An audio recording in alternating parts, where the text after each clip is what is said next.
2차 대전 때 사진이나 영화를 보면 일본 군들이 주둔하고 있던 곳에 미국 해병대가 거기 상륙을 해서 치열하게 전투를 하게 됩니다.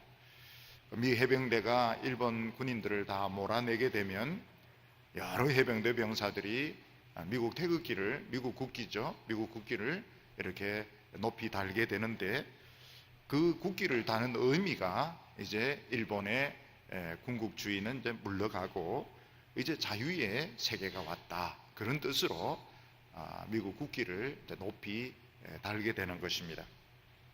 교회가 없던 곳에 교회가 하나 세워지게 되면 지금까지 미신이 지배하고 또 사탄이 지배하던 곳에 하나님의 나라가 시작이 되었다 하는 뜻을 보여주는 것입니다. 제가 청소년기에 서울 근교에서 살 때 거기 아주 동네가 적었고 또 거기에 교회가 하나도 없었습니다. 거긴 또 그린벨트 지역이고 또 사람들이 기독교에 대해서 별로 관심도 없는 곳이었습니다. 제가 몇 년 전에 서울에서 어떤 교회 설교하면서 그 동네가 어떻게 변했을까 궁금해서 이렇게 한번 가보니까 많이 변했습니다. 많이 변했는데 그 작은 교회에, 작은 동네에 교회가 4개나 생긴 것을 보게 되었습니다. 전에는 주민들이 막 반대하고 데모하고 이래서 거기 교회가 없었는데 세월이 많이 지나고 난 뒤에 거기 가보니까 4개나 교회가 생겼구나, 참 많이 변했다 하는 것을 느꼈습니다. 우리나라의 도심에 가보면 아주 큰 예배당은 수천 명 들어갈 수 있도록 지어진 이런 예배당도 있는데, 이런 큰 대형 예배당이 보여주는 것이 무엇인가 하면 우리나라는 종교의 자유가 완전히 뿌리를 내렸고 예수 믿는 사람도 더 이상 개인이 아니고 3대째 4대째 대를 물려가면서 믿는다, 이런 것을 우리에게 보여주는 것입니다. 여행하는 분들이 영국의 런던이라든지 좀 이 큰 도시를 가보면 예배당이, 성공의 예배당이 사거리 모퉁이에 사람들이 제일 많이 다니고 제일 잘 보이는 곳에 예배당이 크게 세워져 있는 것을 볼 수 있습니다. 그래서 이 성공의 예배당을 보려면 어느 곳에서도 볼 수 있고 어느 곳에서도 갈 수 있는 교통이 제일 번화한 곳에 아주 요지에 큰 이런 예배당이 이제 세워져 있는데, 그게 이제 무엇을 의미하는가 하면 한때는 교회가 세상을 이렇게 주도를 했고 교회 중심으로 모든 사회생활이 이루어질 때가 있었다 하는 것을 보여주는 것입니다. 그러나 지금은 그 교회들이, 성공의 예배당들이 사람들도 잘 모이지 않고 보수도 잘 되지 않아서 굉장히 낡았습니다. 안에 들어가 보면 너무 낡았고 또 유지도 안 되어서 팔리고 있습니다. 한국 교회가 좀 사기도 하고 심지어는 이슬람에서 사기도 하고 다른 곳에 이 팔리고 있는데, 그것은 이제 기독교의 생명이 죽어가고 있는 것을 보여주는 것입니다. 일본 역사를 보면 일본 역사 초창기에 불교가 영향을 많이 미쳤습니다. 그래서 도다이지사라고 제가 한 번씩 예화를 든 저를 부처가 이렇게 앉아 있는데 키가 16m입니다. 그리고 손바닥 위에 어른 16명이 올라가는 나라에 있는 큰 불상이 있는 그 절이 있는데, 그것도 이제 초창기에 세워졌고 그때 절이 무척 많이 세워지게 되었습니다. 근데 그 뒤에 이 불교는 일본 정치에 굉장히 깊이 관여를 하게 되고 또 자기 이익을 위해서 땅을, 큰 이런 장원을 이렇게 큰 땅을 차지하게 되고, 그리고 성병을 길러가지고 중들이 군인들을 길러가지고 전쟁을 하게 됩니다. 우리 불교 개념하고 완전히 다릅니다. 우리나라는 성병이다 이러면은 임진왜란 때나 나라를 지키기 위해서 하는데 거기는 그렇지가 않았습니다. 불교가 정치적인 목적, 경제적인 탐욕을 위해 가지고 군인들을 길러 가지고 전쟁을 하는 이런 불교였습니다. 노부가나 같은 이런 사람은 이런 불교는 불교가 아니다. 불교는 어려운 사람들을 구원하는 게 불교지, 이렇게 탐욕적인 이런 불교는 불교가 아니다. 그래서 절에 불을 질러 버립니다. 노부가나라는 사람이 불을 질러 버립니다. 우리나라를 보면 동네마다 교회가 없는 곳이 없고, 때로는 수백억, 때로는 수천억을 들여서 큰 이런 예배당을 짓고 또 수만 명이 모이는 이런 교회도 있는 것을 볼 수 있습니다. 그러니까 교회 안에는 성공한 사람도 많고, 부자들도 많고, 지식인들도 많고, 이제는 교회 안에 성공한 사람들이 아주 이렇게 많이 다니게 되었고, 고위직에 있는 사람들 보면 기독교인들이 아주 많은 것을 볼 수 있습니다. 근데 교회는 이렇게 크고, 기독교인들은 성공했는데 교회가 세상에서 굉장히 불신을 당하고 있고, 목회자는 욕을 얻어먹고 있고, 심지어는 세상 법정의 재판을 받아서 감옥에 가거나 실형을 받는 이런 일들이 지금 적지 않게 일어나고 있습니다. 우리 생각에는 기독교가 우리 사회에서 성공한 것 같은데, 이 정도면 기독교가 성공했는데 왜 불신을 당하고 있고 왜 욕을 먹고 있을까? 그것은 바로 기독교가 하나님의 지혜를 따르지 않고 인간의 지혜를 따랐기 때문에 그렇게 된 것입니다. 사도 바울은 뭐라고 말하고 있는가 하면, 하나님의 어리석음이 사람보다 지혜롭고 하나님의 약하심이 사람보다 강하다고 말하고 있습니다. 교회가 사람의 지혜를 따라가고 하나님의 지혜를 따라가지 않았을 때 성공한 것 같은데 실제로는 실패를 한 겁니다. 많은 일을 한 것 같은데 사실은 하나님 앞에서 인정을 못 받는 것입니다. 오늘 하나님은 교회가 어떻게 되기를 바라시고, 우리의 신앙이 어떻게 되어야 하나님 앞에 칭찬받고 인정받을 수 있는가 하는 문제를 오늘 사도 바울은 오늘 본문에서 다루고 있습니다. 오늘 첫 번째는 기독교는 왜 세상의 진리와 다른가 하는 것입니다. 사람들 중에는 처음부터 돈 버는 것을 목적으로 하고 세상의 좋은 자리를 차지하는 것을 목적으로 하는 사람들도 있습니다. 이런 사람들은 되게 속물이다 이렇게 해서 되게 비판을 많이 받습니다. 사람들은 나름대로 진리를 찾고 또 영혼 구원을 하는데 관심을 가지고 있습니다. 이 당시 고린도 교인들이 이렇게 보니까 로마 사람들은 아주 현실적인 것은 틀림이 없습니다. 그렇지만 그리스 사람들, 헬라인이나 유대인들은 이 진리에 많은 이 관심을 가지고 있고 또 영혼 구원을 위해서 굉장히 노력을 많이 하고 있습니다. 그래서 이 고린도 교인들 중에서 좀 지식인들은 똑같이 진리를 추구하고 영혼 구원을 위해서 노력한다면 교회가 그런 사람들과 좀 협력을 하고 교회 문을 좀 열고 좀 서로 협력을 하면 교회 이미지도 좋아지고 전도의 문도 넓어지지 않겠는가, 이런 생각을 가진 사람들이 있었던 것입니다. 오늘 본문 말씀 고린도전서 1장 22절과 23절을 보면, 유대인은 표적을 구하고 헬라인은 지혜를 찾으나 우리는 십자가에 못 박힌 그리스도를 전하니 유대인에게는 꺼리는 것이요 이방인에게는 미련한 것이로되, 이렇게 말하고 있습니다. 전 세계 사람들 중에서 인간의 문제에 대해서, 인간의 영혼 구원에 대해서 그리스인들만큼 연구를 많이 한 사람은 없을 것입니다. 물론 그리스인들 중에서는 궤변론자다, 소피스트다 이렇게 해서 말만 그럴듯하게 해서 정치적인 이익을 챙기는 이런 사람도 있었고, 또 신비주의에 빠져서 사람을 타락시키는 이런 나쁜 종교를 가진 사람들도 있었습니다. 그렇지만 그리스인들의 이 지혜에 대한 자부심은 대단했습니다. 우리는 이 지혜에 있어서는 세계에서 제일 연구를 많이 했다. 우리는 최고의 지성인이다, 지식인이다. 이런 프라이드를 가지고 있었습니다. 그리스인들 중에서 이 철학자들은 특히 우리는 남들과 다른 경지에 들어가 있기 때문에 더 구원에 가깝다, 이런 생각을 가지고 있었습니다.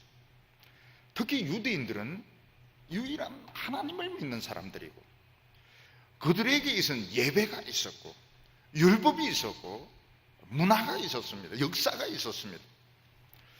고린도 교인들 중에서는 사도 바울 같이 너무 이 십자가만 강조하니까, 예수님의 십자가만 이야기를 하니까 헬라인들은 좀 미련하게 보이고 유대인들은 굉장히 싫어하는데, 할 수 있으면 이런 유대교도 좀 받아들이고 또 철학도 좀 받아들이면 교회의 이미지도 좋아지고 또 전도도 훨씬 더 잘 되지 않겠는가, 이런 생각을 가진 사람들이 적지 않게 있었던 것입니다. 한때 우리나라에, 지금은 이제 조금 이게 이제 좀 줄어들고 있는데, 열린 교회, 또 열린 예배, 열린 목회, 이런 것을 여는 것을 좋아하는 사람들이 많이 있었습니다. 왠지 이런 기독교가 너무 어려운 이런 교리를 자꾸 이야기하니까 세상 사람들이 교회를 안 한다는 것입니다. 교회의 문턱을 팍 낮추어서 사람들이 관심 가지는 이런 프로그램을 가지고 사람들을 끌어들이라는 것입니다.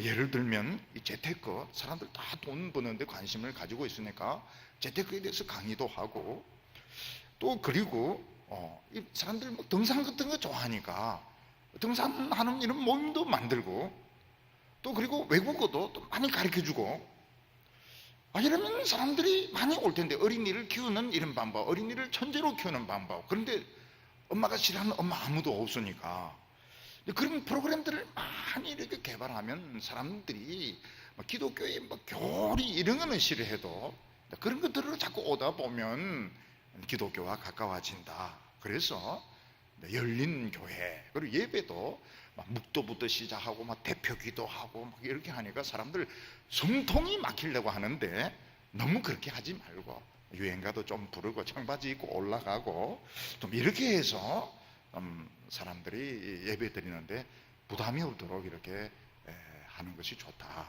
그리고 이 종교들 사이에도 서로 미워하고 이럴 것이 아니라 종교 사이에도 서로 대화를 많이 해서 사이좋게 지내는 거, 이게 얼마나 바람직한 것이냐. 그래서 신부님은 법당에 가서 강의를 하고, 또 주웅은 또 성당에 와서 설법을 하고, 이렇게 하면 얼마나 좋겠느냐. 근데 이런 사상들이 우리 사회에도 많이 있습니다. 근데 여기에 사실은 잘 알지 못하는 이 함정이 있습니다. 교회가 세상에서 중요한 역할을 하기 위해서 교회가 커져야 되고, 또 교인들이 성공을 해야 되고, 멋진 예배당을 가져야 되고, 또 많은 사람들을 교회에 끌어들여야 된다. 참 어떻게 보면 인간의 지혜가 참 좋은 것 같은데, 사실 거기에 아주 좋지 못한 함정이 있는 것입니다. 예를 들어서 이제 병원을 경영을 하는데, 병원의 이 원장이나 의사가 가난한 환자들을 싫어하는 겁니다.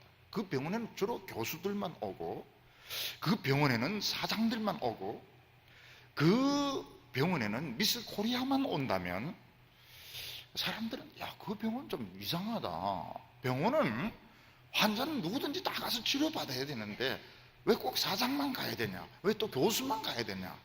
미스 코리아 아니면 안 되느냐? 이상하게 생각을 할 것입니다. 더욱이 가난한 사람 오면 쫓아내어 버리고, 또 세상에서 어려움 당한 사람 쫓아내어 버리고, 돈 많은 사람, 성공한 사람, 유명한 사람만 받아들인다면 그럼 병원이 아닌 겁니다. 그럼 병원이 아니고 병원의 이름을 가지고 뭔가 다른 목적을 가진 정치적인 활동을 한다든지 안 그러면 뭐 비밀스러운 무슨 모임을 한다는 게 병원이 아닌 겁니다. 병원은 부자나 가난한 사람이나 무식한 사람이나 배운 사람, 몸에 병든 사람은 누구든지 다 와서 고침 받을 수 있는 곳이 병원이고, 그게 병원이 마땅히 해야 될 일인 것입니다. 마찬가지로 교회는 세상에서 부족할 것이 아무것도 없는 성공한 사람들, 성공한 사람들의 교회에 막 와서 교회를 더 훌륭하게, 이거는 교회를 잘못 생각하고 있는 겁니다. 교회는 정말 정신적으로 육체적으로 병들고 또 사업에 실패하고 인생에 실패하고 죄에 많이 지고 갈 길을 못 찾아서 방황하는 사람들이 교회에 와서 은혜 받고 인생을 치료받는, 이게 교회가 해야 되는 것이지, 세상에서 이미 성공한 사람들, 그런 사람들 쫙 와서 교회를 가득 채우고, 그러면 우리 교회가 굉장히 좋은 교회라고 생각한다면 그건 이상한 교회인 겁니다. 아주 이상한 교회. 그러니까 교회가 사람들에게 무시를 당하고 업신여김을 당하는 것입니다. 예수님께서는 내가 의인을 부르러 온 것이 아니고 죄인을 부르러 왔다, 이렇게 말씀하셨고, 건강한 사람에게는 의사가 필요 없고 병든 사람에게 의사가 필요하다, 이렇게 말했습니다. 고린도 교회는 그 당시 가장 타락하고 세속적인 도시였는데 복음이 전파되면서 많은 사람들이 예수를 믿게 되고 교회가 세워지게 되었습니다. 고린도 교회는 세상과 접촉을 하면서 세상의 영향력이 막 들어오기도 하고, 교인들은 또 밖에 나가서 돈도 벌고 생활도 하면서 서로 많은 이런 관계를 주고받고 있었습니다. 그런 가운데서 고린도의 목회자들, 고린도 교회의 교인들 중에서 정체성의 이런 혼란을 많이 겪고 있었던 것입니다. 교회가 어떤 곳이냐, 이런 이제 혼란을 많이 겪었던 겁니다. 우리도 보면 예수 믿고 어떤 교회를 다니게 되면 당연히 내가 다니는 교회가 교인들이 많아져서 교회가 커지고, 또 교인들이 세상에서 성공해서 뭐 사장도 되고 교수도 되고 뭐 국회의원도 되고 이걸 다 원할 것입니다. 이렇게 교회가 커지면 세상 사람들도 교회를 함부로 욕을 못할 것이고, 교회를 또 존경해서 더 많은 사람들이 전도가 되지 않겠는가. 근데 거기에 이제 문제가 있는, 그게 상식적으로 보면 참 좋은 생각인데 그럴 수 없는 것이 있다고 말하고 있습니다. 사도 바울은 교회가 세상과 같을 수 없는 이유가 무엇인가? 18절 말씀 보면 십자가의 도가 멸망하는 자들에게는 미련한 것이요 구원받는 우리에게는 하나님의 능력이라.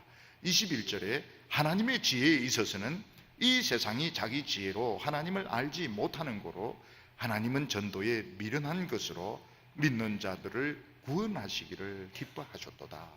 교회는 진리에 관심을 가진 모든 사람 불러 모으는 것도 아니고 영혼 구원에 관심을 가진 사람 다 불러 모으는 것도 아닙니다. 왜 교회는 예수님의 십자가 아니면 안 되는가? 왜 중요한 것이 이 세상에 이렇게 많은데 왜 십자가 아니면 안 되는가? 그것은 우리 모든 인간들은 하나님과 불화하고 있기 때문입니다.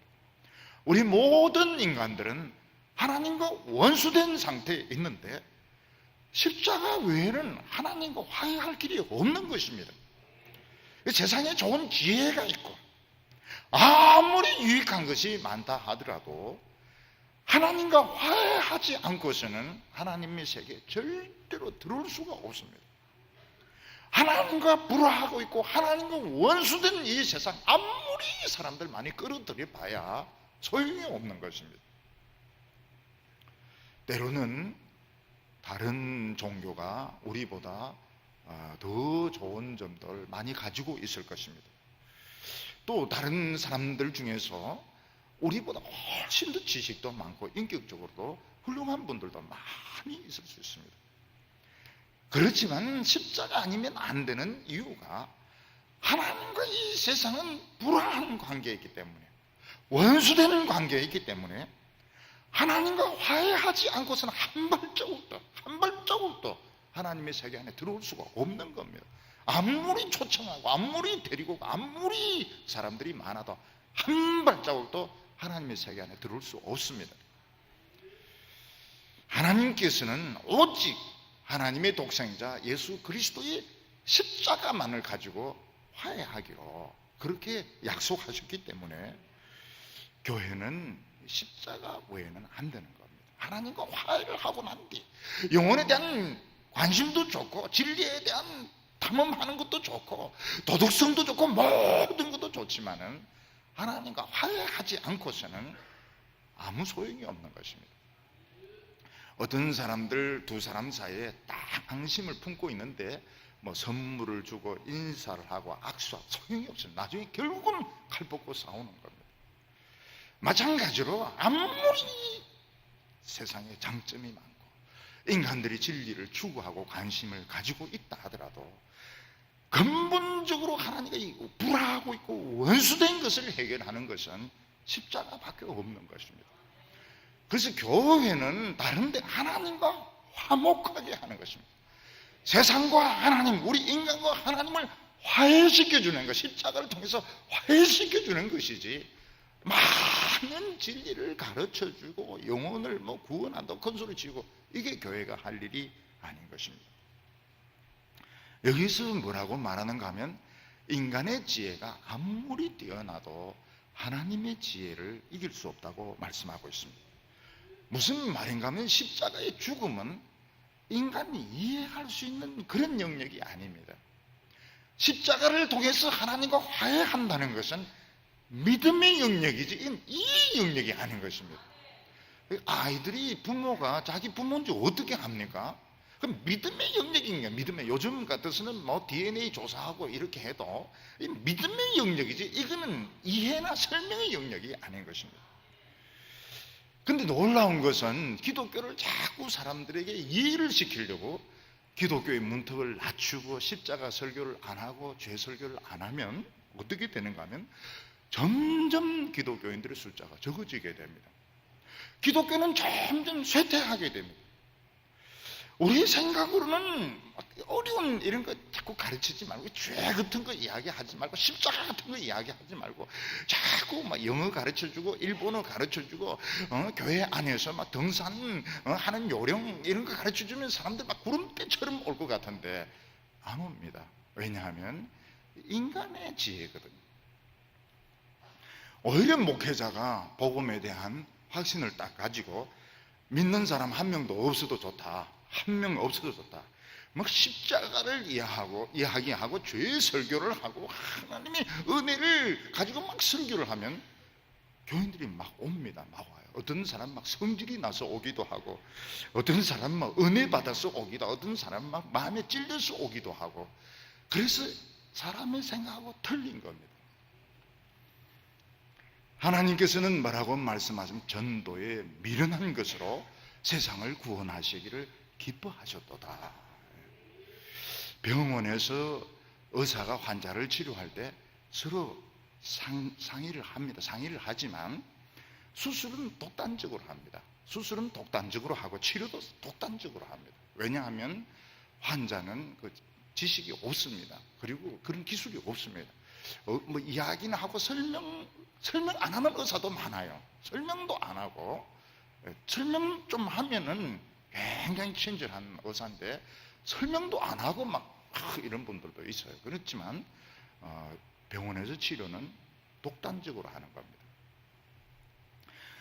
교회도 마찬가지입니다. 교회도 사람들의 의향을 물어보면서 복음을 어떻게 생각하느냐 의향을 물어보면서 이렇게 하지 않습니다.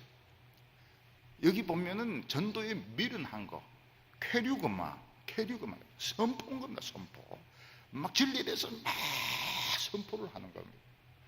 그러면 이제 받아들이는 사람도 있고 덜 받아들이는 사람도 있는데 이상한 것은 믿음이 생기는 것입니다. 요즘 우리나라 이제 지성인들은 이런 일방적인 완의 설교보다는 소그룹 스타일을 굉장히 좋아합니다. 소그룹은 이제 이렇게 일방적으로 듣는 게 아니고 서로 이제 의견을 주고 받으니까요. 근데 도움되는 게 굉장히 많습니다. 왜냐하면 사람이 믿어도 궁금한 게 굉장히 많거든요. 그래서 이렇게, 근데 그거는 한 방법입니다. 하나님의 말씀을 듣는 한 방법에 불과한 것이지, 선포입니다. 선포, 일방적인 선포. 우리가 생각하면 굉장히 참 무식한 것 같고 비인간적인 것 같고 이런데, 교회는 부흥이 됩니다. 사람들은 하나님께로 막 돌아오게 됩니다. 그래서 궁극적으로 사람들로 하여금 예수 믿게 하는 것은 어떤 이해력이나 설명의 문제가 아니고, 그 차원이 아니고 성령이 주시는 확신의 차원인 거예요. 믿음의 영역인 것입니다. 교회가 이걸 믿어야 되고 목사가 이걸 믿어야 되지, 기독교가 막 살아나는 것이지. 사람들이 지식이 있는다 그래서 자꾸 설명을 하려고 어려운 이야기하고 이러면 자기도 죽습니다. 스트레스를 받아가지고 자기도 살지 못해요. 말씀에 대한 이거는 믿음의 영역이구나, 이건 성령이 하시는구나. 당장은 안 믿는 것 같지만 하나님께서는 마음속 깊은 곳에서 놀라운 변화를 일으키신다, 이걸 믿을 때 교회가 승리하게 되는 것입니다. 오늘 두 번째로 하나님께서는 이런 것을 통해서 뭘 보여주려고, 하나님의 의도가 무엇이냐 하는 것입니다. 고린도 교인들 중에서는 공부를 많이 한 사람도 있었고 또 높은 자리에 올라간 사람도 있었던 것 같습니다. 근데 이분들이 주장이 우리는 세상을 향해 문을 더 열어야 된다. 근데 사도 바울은 그들에게 대해서 설명을 하기를, 처음 예수 믿을 때, 너희들이 처음 복음을 듣고 은혜 받았을 때 어떤 상태에 있었는지 한번 생각을 해보라고 말하고 있습니다. 26절 말씀 보면, 형제들아 너희를 부르심을 보라.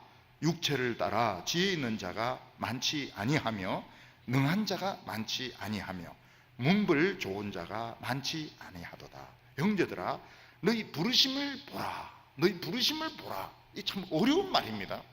부르심이 뭔지 모르면 이게 해석이 안 되는 거예요. 너희 부르심을 보라 그래 놓고 너희들 중에는 지혜 있는 자도 별로 없고 능력이 있는 자도 없고 문벌이 좋은 이런 가문에 있는 사람도 없다. 너희의 부르심을 보라. 이게 무엇입니까? 부르심이라고 하는 건 처음 예수 믿는 것을 말하는 것입니다. 처음 너희들이 예수 믿을 때에 너희들이 어떤 상태에 있었는지 한번 생각해 봐라. 놀라운 것은 고린도 교인들이 처음 복음을 듣고 예수 믿을 때에 그들 중에서 공부한 지혜자들이 별로 없었습니다. 그들 중에서 이 돈을 많이 벌고 권력이 있는, 능력이 있는 자도 별로 없었습니다. 고린도 교인들 중에는 문벌이 좋은 이런 귀족 출신들도 별로 없었습니다. 무슨 말인가 하면 사도 바울이나 다른 전도자들이 고린도에 와서 하나님의 말씀을 막 전할 때 고린도 교인들 중에서 누가 은혜를 많이 받았는가? 정말 가난하고 힘들고 어려운 이런 사람들이 설교를 듣고 엄청 은혜를 받았던 것, 그리고 막 부흥의 역사가 일어났던 것입니다. 고린도 교인들이 지금 가만히 처음 고린도 교회가 세워졌을 때, 처음 고린도에 부흥의 역사가 일어났을 때 그 멤버들 중에서 지식인이 있었는가? 돈 많은 부자가 있었는가? 문벌이 좋은 귀족 출신들이 있었는가? 아무도 없었던 것입니다. 참 놀라운 것이 처음 교회가 세워질 때 텐트 천막 교회를 하거나 이런 집에서 모일 때 보면은 가난하고 병들고 이런 사람들이 와서 기도하고 설교 말씀을 듣고 이러면서 이제 부흥이 일어나는데, 그때 그 사람들이 무슨 이야기를 그 설교에서 그렇게 은혜를 받는 겁니다. 설교 말씀이 전부 나에게 하는 말씀이고 찬송가 한 절 한 절이 정말 내 마음, 내 형편과 똑 맞고 정말 얼마나 은혜를 받는지 예배 드리면서 울고 예배 드리면서 성령을 받고 이렇게 하는 것입니다. 사람이 어려운 가운데 있을 때는 지푸라기라도 잡는 이런 심정이 됩니다. 성도들이 진짜 은혜 받을 때, 교회가 막 부흥될 때가 언젠가 하면 돈 많이 버는 사람들이 막 있고 지식인들이 있고 이럴 때가 아니고 정말 무식하고 가난하고 정말 있을 데도 없는 이런 사람들에게 막 복음이 전거될 때 그 사람들은 막 필사적으로 믿으니까요. 목숨 걸고 믿으니까요. 근데 거기에 이제 부흥이 막 일어나게 되었던 것입니다. 근데 그 뒤에 고린도 교회에 변화가 일어나게 됐어요. 무슨 변화가 일어나게 됐는가 하면, 근데 기독교인들이 막 많아지니까 그 교인들 중에서 이제 공부를 잘하는 사람도 생겼고, 밖에서 공부하는 사람이 또 들어오기도 한 것입니다. 또 그 교인 안에서 막 돈을 벌어서 이렇게 부자가 된 사람도 있고, 그 부자 친구들도 막 교회에 들어오기 시작하는 것입니다. 그러면서 이제 어떻게 되면 이제 고린도 교회가 상당히 지식도 있고 부자도 있고 귀족들도 들어오는 이런 멋진 이제 교회로 세워지게 된 것입니다. 그 교인들이 복을 받아서 변화되기도 하고, 또 그런 사람들이 이제 변화된 그 사람 친구들도 또 들어오게 된 것입니다. 근데 문제는 뭔가 하면 옛날 같은 그런 간절함이 없는 겁니다. 간절함이 없고, 설교도 유식하게 해야 되는 겁니다. 왜냐하면 유식한 사람들이 많이 있기 때문에 유식하게 해야 되는 겁니다. 그리고 짧게 해야 되는 건, 왜냐하면 다 바쁜 사람들이 아니에요. 또 다 다녀야 되니까 짧게 해야 되고 유식하게 해야 되고,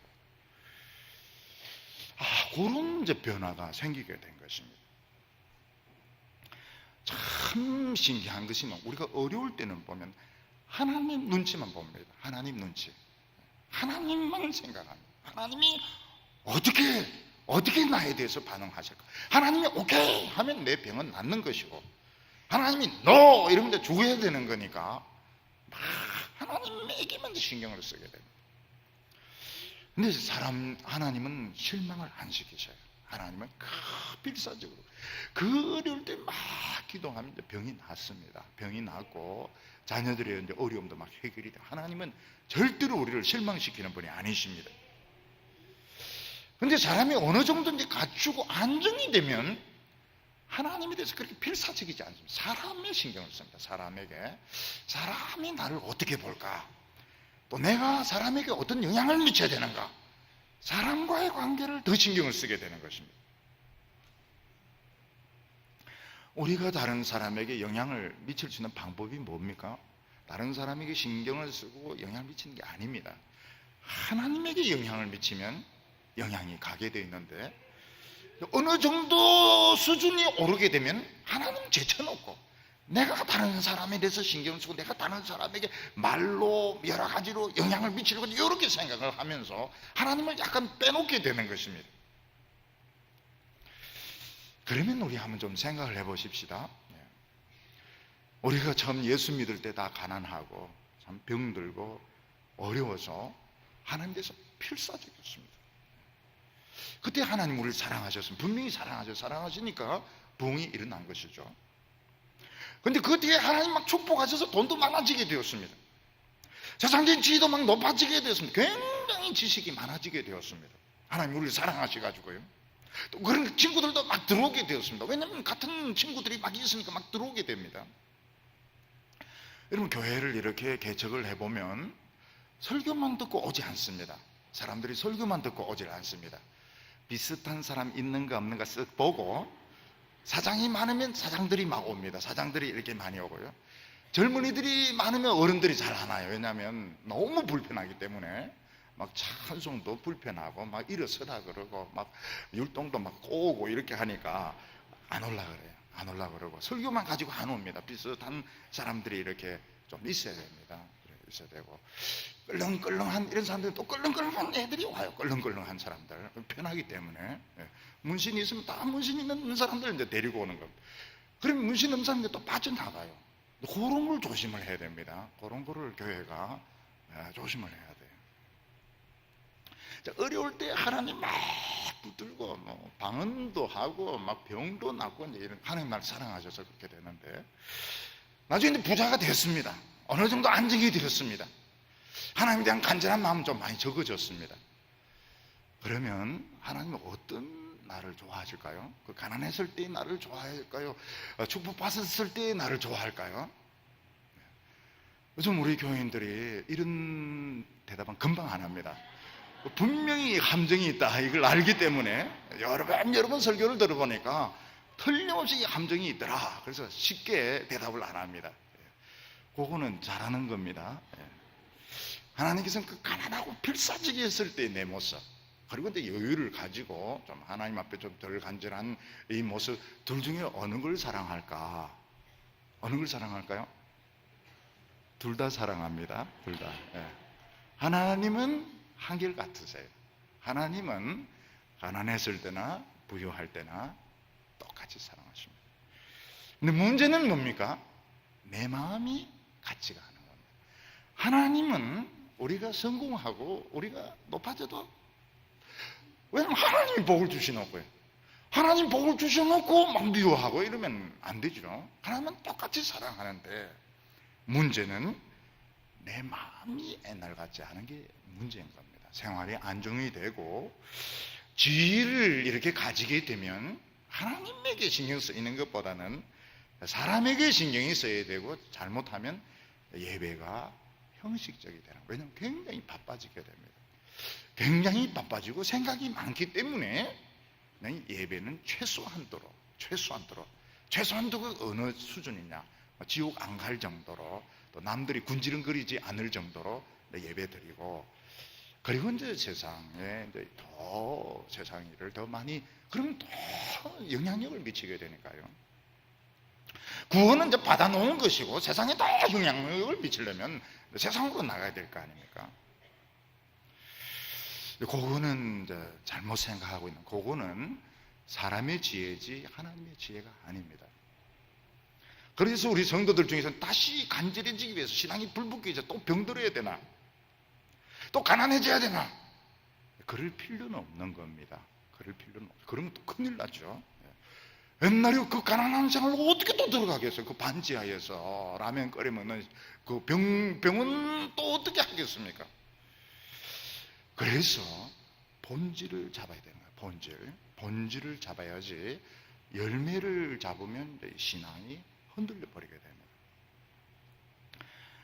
우리가 예수를 처음 믿을 때나 지금 우리는 죄인이고, 우리는 하나님의 은혜로 구원받았고, 십자가로 화해를 하셨고, 하나님은 내 안에 말씀을 넣으셔서 나를 보석으로 만들고 계시고, 그리고 나머지 것들은 보너스인 겁니다. 사은품인 겁니다. 사은품. 다른 것들은 사회적인 지위나 이런 것들은 하나님 선물로 주신 거예요. 선물도 받으면 좋죠. 선물 없는 것보다는 훨씬 좋죠. 여기서 하나님 참 무서운 말씀을 하십니다. 28절에 하나님은 세상에 천한 것들과 멸시받는 것들과 없는 것들을 택하사 있는 것들을 폐하려 하시나니. 하나님은 누구든지 다 사랑하시고 구원받기를 원하시지만, 똑같은 사람이라도 더 필사적인 사람, 더 간절한 사람, 이런 사람에게 자동적으로 은혜를 더 주신다는 것입니다. 그래서 하나님은 천하고 멸시받고 없는 사람들을 택하셔서 가진 자들, 있는 사람들을 폐하려 하신다. 폐한다는 말이 무슨 말? 폐한다는 거, 폐한다는 게 이게 무슨 말입니까? 그런 사람들을 폐하게 하시느니라. 여기서 뭐 폐하게 하신다 해서 뭐 지옥 못 간다, 그런 뜻은 아닐 겁니다. 그런 뜻은 아니고, 결국 이 믿음의 대결에서 지는 겁니다. 가진 자들이 그 간절하면서 하나님 앞에서 그 필사적인 데서 가난한 사람들, 어려운 사람들에게 밀리는 겁니다. 그래서 결국은 부흥이 누구에게서 일어나는 거예요? 가난한 사람들, 멸시받는 사람들, 없는 그런 사람들은 필사적이기 때문에 그들에게서 부흥이 일어나게 되고, 결국 가진 사람들은 지금 자기 누리고 있는 것으로 끝나는 겁니다. 그게 이제 실패하는 것이죠. 그래서 야고보 사도는 우리에게 무슨 말씀을 하고 있는가 하면, 가난하고 어려운 것이 꼭 불리한 것은 아니다, 이렇게 말하고 있습니다. 야고보서 1장 9절과 10절 보면, 낮은 형제는 자기의 높음을 자랑하고 부한 자는 자기의 낮아짐을 자랑할지니. 낮은 형제가 자기의 높음을 자랑하라. 낮은 형제가 자랑할 게 뭐 있습니까? 낮은 형제는 내가 지금 가난하고 어려운 것은 하나님이 지금 축복을 왕창 주시려고 하는 거구나, 나는 지금 찬스를 잡았다. 나는 지금 가난하니까 하나님으로부터 축복받을 찬스를 잡았다. 그래서 그것을 가지고 기대를 해라는 것입니다. 반대로 부한 형제는 자기의 낮아짐을 자랑하라 이러는데, 아무래도 돈이 있고 가진 것이 있으니까 자꾸 사람 신경 쓰게 되고 일 신경 쓰게 되고, 결국은 이 믿음이 부족해. 나는 믿음이 부족하구나. 나는 지금 손해를 보고 있다. 난 지금 돈 때문에 손해를 보고 있고, 인기 때문에 손해를 보고 있고, 세상적인 명성 때문에 난 지금 손해를 보고 있다. 나는 어떻게 하면 이거를 회복할 것인가? 어떻게 하면 내가 이 가난한 사람들, 이런 사람들이 있어 믿음의 경쟁에서 내가 이길 것인가? 어떻게 하면 내가 뭘 포기하고 내가 하나님 앞에 간절함을 회복할 것인가? 이 생각을 해라는 것입니다. 29절에 보면 이는 아무 육체도 하나님 앞에서 자랑하지 못하게 하려 하십니다. 우리가 세상에서 자랑할 것이 많이 있어도 그거 가지고 하나님 앞에 인정이 되지 않는, 예수님의 그 십자가 외에는 하나님과 화해할 수 있는 게 아무것도 없습니다. 만약 교회나 우리 성도님들이 십자가 외에 다른 자랑거리들을 많이 가지고 있다면 이거는 분명히 신앙에서 손해를 보고 있는 것입니다. 그러니까 우리의 신앙이 정말 하나님 앞에 합당한 신앙이 되려면 자랑을 없애야 됩니다. 십자가 말고 다른 자랑은 없어야 됩니다. 하나님이 축복하셔서 교회가 커질 수도 있습니다. 근데 그걸 자랑해서는 안 됩니다. 교인들이 부자가 많이 될 수도 있습니다. 그리고 공부를 많이 할 수도 있으면 참 좋은 일입니다. 저는 우리 성도님들이 막 사업이 참 잘 되고 우리 청년들이 공부를 너무너무 사실은 자랑스럽습니다. 입이 막 달싹달싹할 정도로. 그렇지만 그 자랑 안 합니다. 왜 자랑 안 하는가 하면 십자가 외에 다른 것을 자랑하면 안 돼. 실제로 마음으로 자랑스러울 때가 많아요. 우리 성도님들, 우리 청년들 막 자랑스러워요. 그렇지만 자랑을 못 합니다. 그래서 교회는 한 번씩 결심을 해야 돼요. 무슨 결심을 해야 될까요? 모든 자랑을 버리자. 이 결심을 해야 되는 거예요. 모든 자랑을 한 번씩, 한 달에 한 번씩 하면 좋고요. 분기에 한 번씩 모든 자랑 버리자. 무슨 자랑 버려야 됩니까? 잘생긴 자랑도 버려야 되고, 좋은 학교 나온 자랑도 버려야 되고, 돈 많이 버는 것도 버려야 되고, 버려야 되는 거예요. 교회 자랑도 버려야 되고요. 사실은 해보면 사실은 아무것도 아닙니다.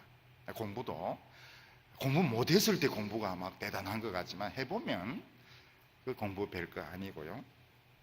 돈도 못 벌었을 때는 돈이 막 대단한 것 같은데 또 돈 벌어보면 별거 아니라 그래요. 어른들이 그렇게 말씀을 하시는데 별거 아니라 그래요. 또 사실은 별거 아니고요. 우리는 전능하신 하나님 앞에서 늘 어린애들이고 늘 궁핍하고 가난한 자들입니다. 딴 건 몰라도 부흥을 뺏기면 안 됩니다. 부흥 뺏기면 다 뺏기는 겁니다. 스스로 똑똑한 체하고 유능한 체하고 부흥의 불 뺏기면 어떻게 됩니까? 실패한 자가 되는 거예요. 하나님 앞에서 너 뭐했냐? 너 쓸데없이 너 뭐했냐? 너 그 귀한 시간, 너 그 귀한 재능들 쓸데없는데 너 다 뭐했느냐? 너는 실패한 신앙이다. 패하리라. 가진 자들을 패하리라고 말씀하셨습니다. 오늘은 세 번째로 세상은 무엇을 주고 하나님은 우리에게 무엇을 주는가 하는 것입니다. 여기 보면 유대인들은 표적을 좋아하고 헬라인들은 지혜를 좋아하는데 예수님의 십자가는 굉장히 싫어한다고 말하고 있습니다. 유대인들은 금시, 기도, 구제, 영성을 굉장히 중요하게 생각했습니다.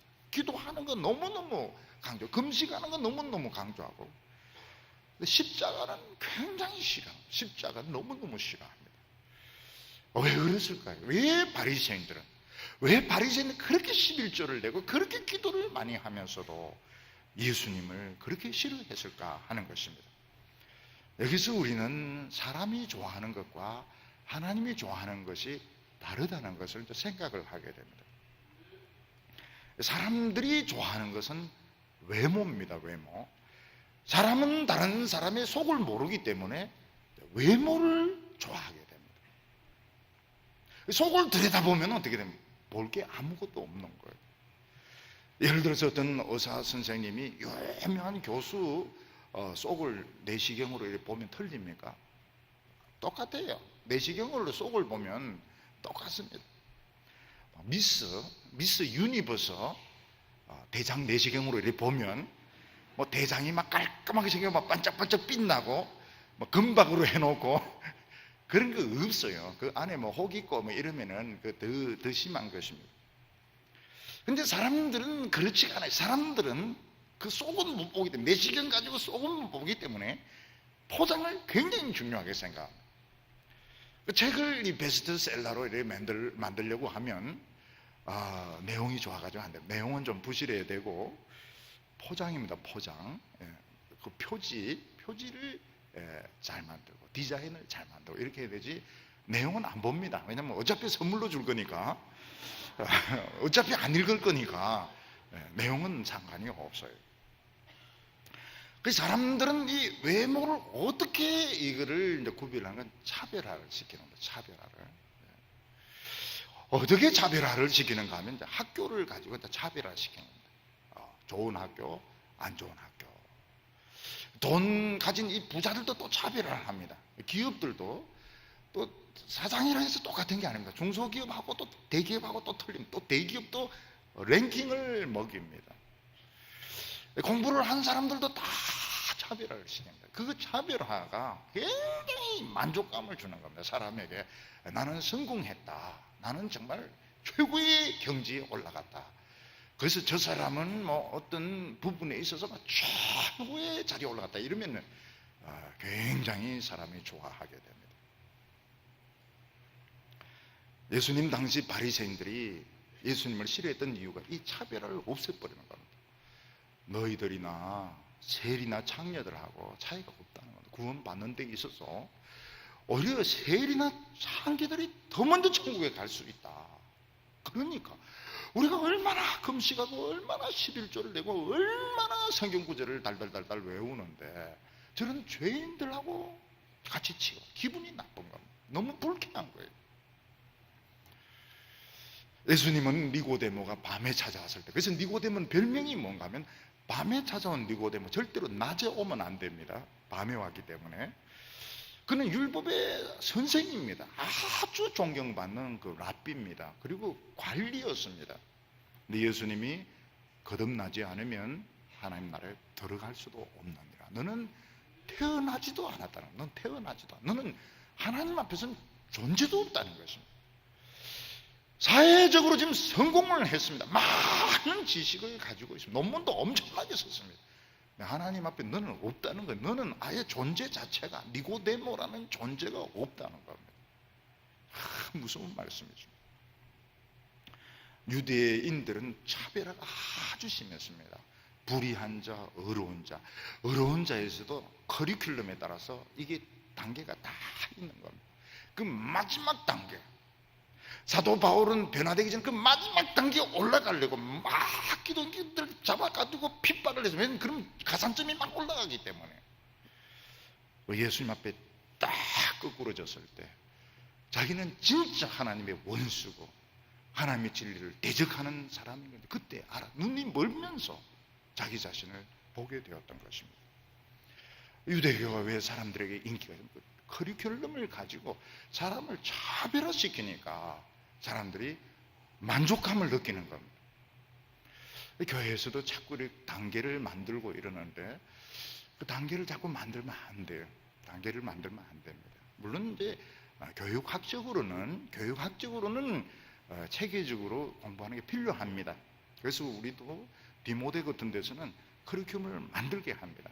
커리큘럼 없이 막 이렇게 하는데 제가 커리큘럼을 만들으라 그럽니다. 왜냐하면 젊은이들이기 때문에 체계적으로 배울 필요가 있어서 커리큘럼을 만들어서 교육을 시키라 이렇게 합니다.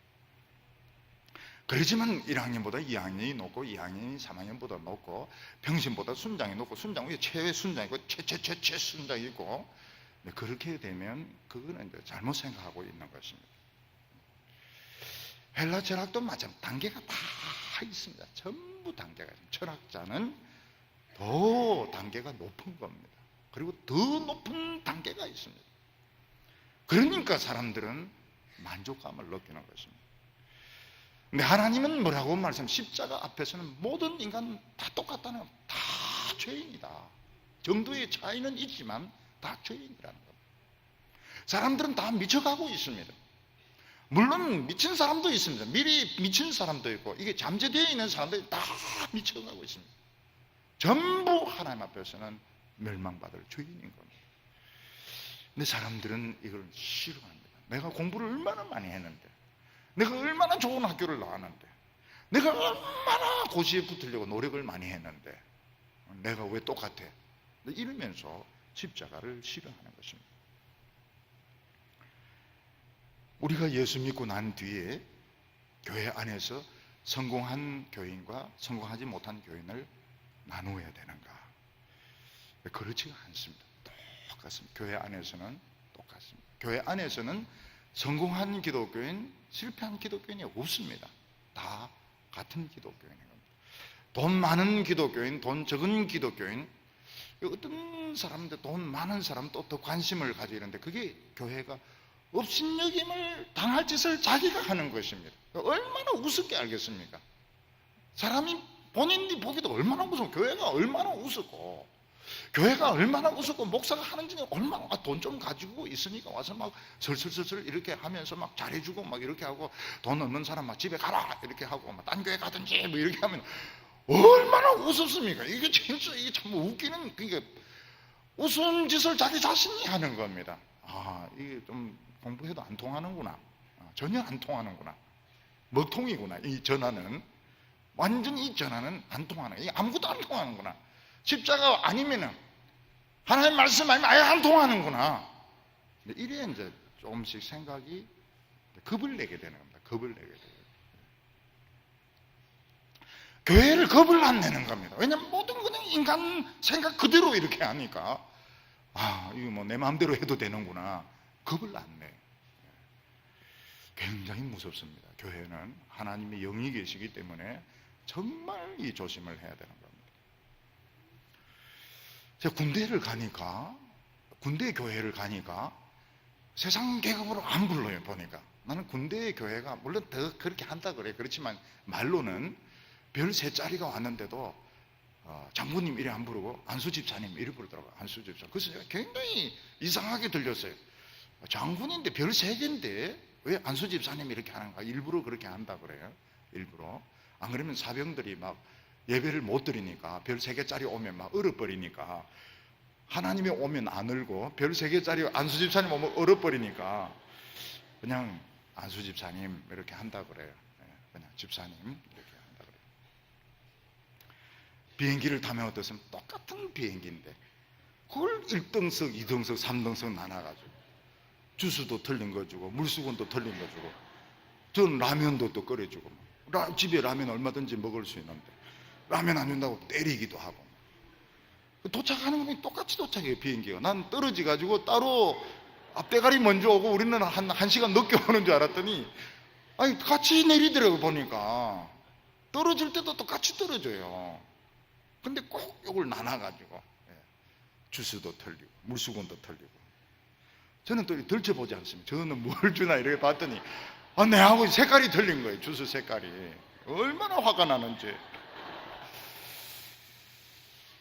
하나님의 진리는 차별이 없습니다. 차별이 없어요. 차별이 없고,